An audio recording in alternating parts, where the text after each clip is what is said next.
Hello, students. Let us continue with the chapter BINA KUTIR that we had been doing so far. Let us go to page number 60.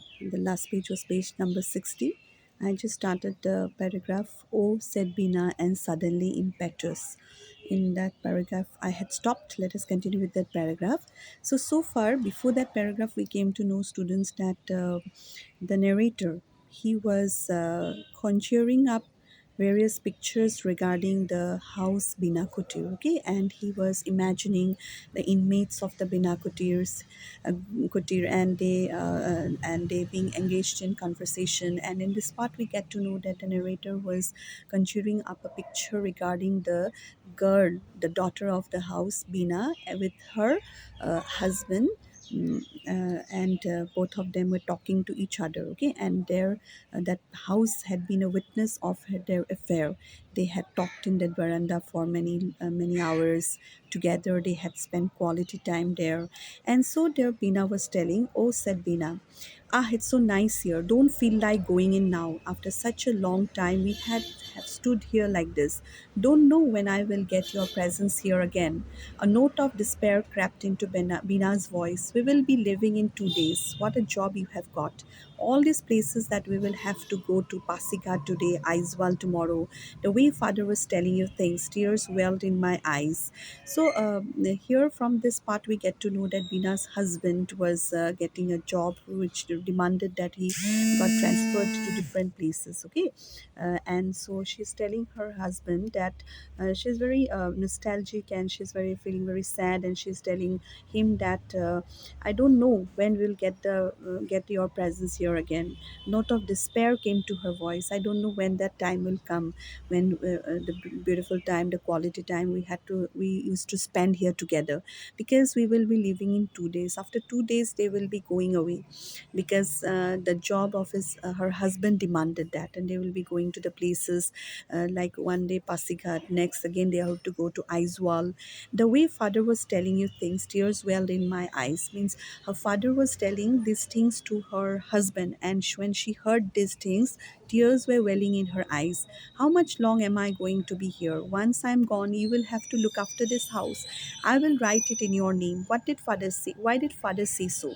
So Bina could overhear what her father was telling her husband. Her father was telling her husband that he was not going to live long, means talking about his destiny, that he was very soon going to succumb before death because he was growing old day by day. And when these words were told by her father to her husband, she felt very sad, okay. And then she heard her father telling a very important thing to her husband, means vesting the responsibility of that house on him, okay, his son-in-law. You may underline this part, very important. I will write it in your name. The father told that he will give the house in the name of her daughter and and his son-in-law. So this shows that Bina Kutir, in that part of the imagination of the narrator, in that figment of the imagination, it comes to light that the narrator imagined that Bina Kutir was handed to the daughter and the son-in-law by the father. Okay, before his death, he had handed it over to his daughter and his son-in-law. After being silent for a while, Bhavananda said, Elder brother is leaving this place almost a certainty now. He isn't one to manage land and property. And younger brother has already left home. Maybe that's why father felt it so. Okay. After being silent for a while, Bhavananda, that's the name of Bina's husband, as the narrator assumed, he told Bina that the elder brother of the house, he was leaving this place almost a certainty now. It is certain that elder brother is no longer going to live here. He is not the one to manage land and property. He is always engrossed in his studies, busy in his studies. And younger brother has already left home. Maybe that's why father felt it so. And younger brother, as we got the information according to the narrator's imagination, he was pursuing his medical studies in Dibrugarh. So he's already left home when there is no chance of him coming back. So father felt that the responsibility should be given to his daughter and son-in-law, and that is why he entrusted it to them. Okay, and this is the justification that Bhabananda, the husband, was giving to his wife Bina. That is what your father had. That's why your father felt that we are the one to look after the house. It feels awful, father saying so. You two stay here or give it on rent. I leave it to you. It feels very bad. We will be staying so far away. What will be the state of the house when no one will be here? We'll come and stay here. Who knows? Everything will be changed. Wonder how long this Bina plant will be around. So then Bina told her husband, she's telling that feels awful. I felt very sad, awful. Father saying so.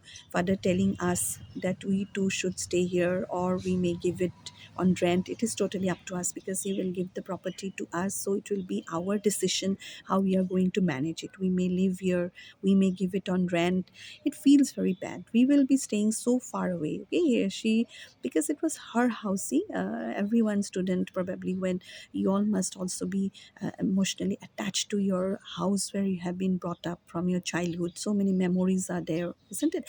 The walls of the house are not mere walls of bricks and cement. They are something which are testimony, which are witness to your growing up, the tidbits, the mischiefs, the association of memory with your mother, your parents, your siblings. So, but nowadays it is such that because of the hectic schedule, because of the competitive world we are living in, we don't get the time to remain in our ancestral homes. We have seen ancestral homes being demolished when children do very well in their studies. They want to go away to better and better places, and as a result, parents are left all alone. The house has to be given on rent, or ultimately it is being demolished when the children stay far away in foreign lands. We have seen so many houses in our own towns and cities being demolished, okay, and new constructions being done there. So same is the fate here. So the daughter was feeling very sad. Bina was feeling very sad, and she's telling that what will be the state of house? We will be living far away. No one will be living here. What will be the condition of the house when no one will be here?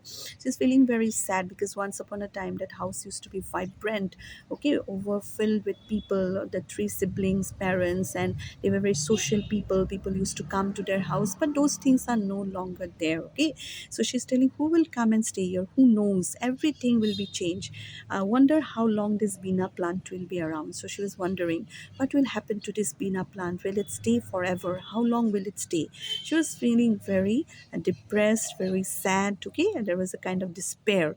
And this is, students, in this part we have seen mostly it's a conversation between Bina and her husband. Her husband is Bhavananda, and it's a conversation between Bina and Bhavananda.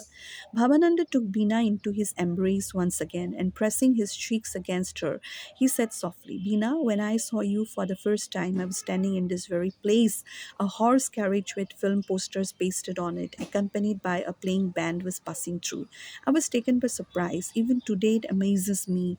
This veranda, this Bina plant, is part of my life too, just as every chair, table, every photograph, every cup plate are yours, every nook and corner has your affectionate touch. It is okay if I am ever to look after this house in future. So Bhavananda, he caressed Bina, took her into his embrace and pressing his cheeks against hers, he said, Bina, see, don't think that I am mechanical. Don't think that you are the only one who has memories associated with this place. I also have memories associated with this place. You remember? It's the first time I saw you. It was you were standing in this place itself. I was standing in this very place. Horse carriage with film posters pasted on, accompanied by playing band, was passing through, and I was really surprised. Even today, I am amazed. This veranda is something so special. It is so attractive. Okay, when I first saw you, please remember that point. When I first saw you, I was standing in this very place. Okay, and at that time a horse carriage was passing by.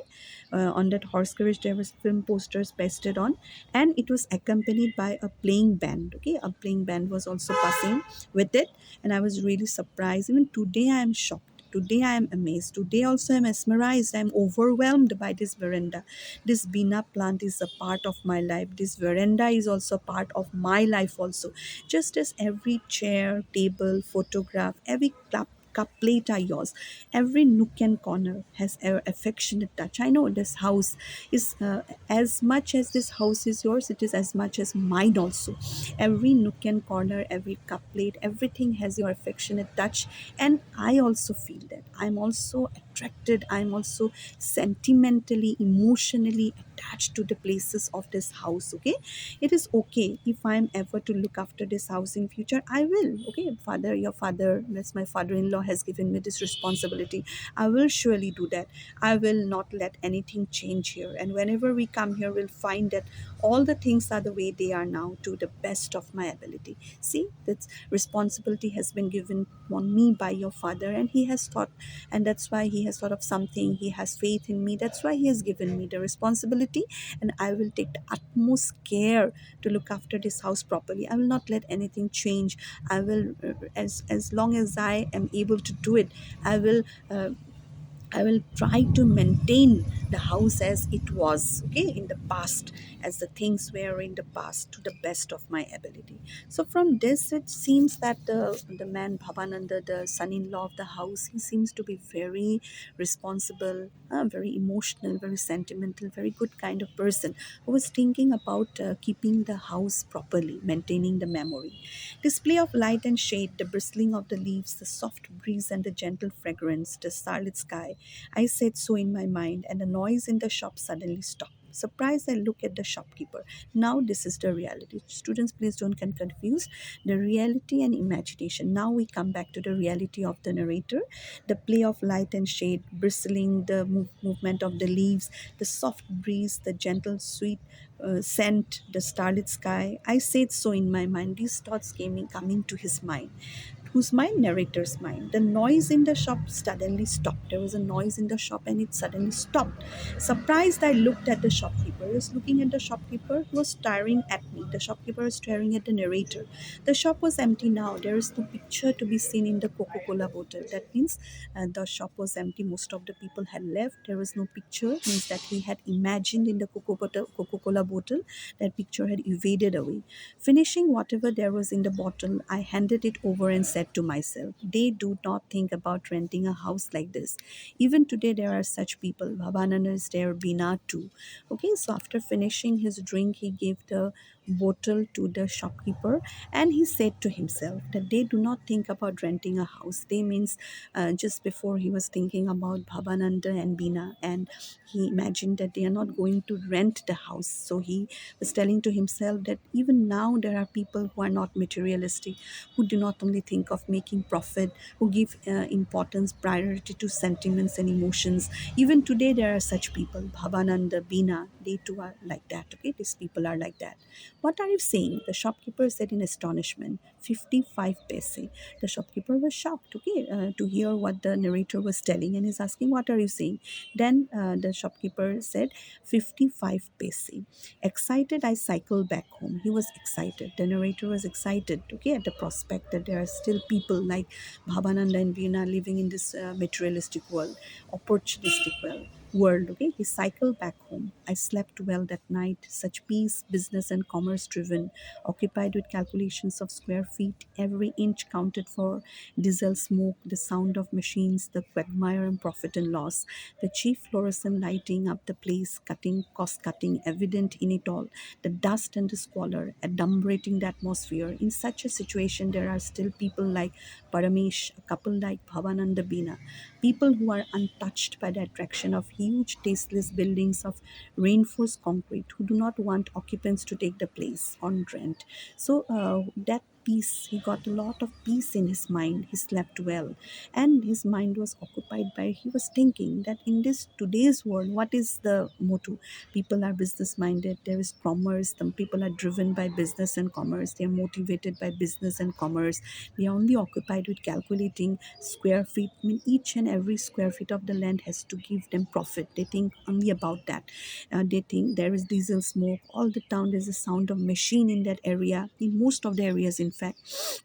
Quagmire of profit and loss. This you may say the quagmire means this encircling this web of profit and loss all the time. Cheap fluorescent lighting up the place was lighted by cheap lights in order to cut the cost, less cost, evident in it all. Dust and squalor, adumbrating the atmosphere, it's polluting the environment, the atmosphere, in such a mechanical, in such a commercial situation, there are still people like Paramesh, there are still people like Bhavananda and Bina, people who are not attracted, not untouched by the attraction of huge buildings made by concrete, who do not want occupants to take the space on rent, who are so genuine, who are just simple, humble, who are so selfless that they don't want to give the place on rent also. And the 300 rupees too is not something they are interested. If they had given it on rent, they would have easily got 300 rupees, but they are not interested in that. Maybe they want, who doesn't need money? They might be wanting money, who doesn't need money? But these are people who realize that more beautiful than that is preservation of memory. Very sentimental lines you may underline. It's telling that what is the priority they are giving on. They are giving the priority on keeping the place intact. They think that more beautiful than money, that's the preservation of memory. They are giving importance on preserving the memory. An open space for solace seeking. Solace means peace seeking. That's open space. The freely circulating breeze to make one feel alive. A grassy frontage to soothe the eyes. Quiet nights and languid afternoons, a veranda, an old tune, an environment of calm and familiar assurance. So this is what Bina Kutir was made of. Okay, and so he's telling that, and they wanted to keep it intact, the inmate of the house. It is according to his imagination. Don't get confused. It's not that he got the real information. According to his imagination, he thought that the people are so good, the inmates of Bina Kutir, that they want to preserve the memory. They don't want to sell it. They don't want to reconstruct it. They don't want to give it on rent. They want it to remain as such, Bina Kutir, a space of peace. And they want to let the breeze to circulate freely there. They don't want to demolish the grassy frontage. That suits the eyes of the people. They just want that the quiet night should be there, the languid lazy afternoons, the veranda should be there, old tune, environment of calm and familiar assurance. They don't want it to be replaced by concrete buildings. Okay, so it shows that the narrator had high opinions regarding the inmates of the Bina Kutir according to his imagination. Okay,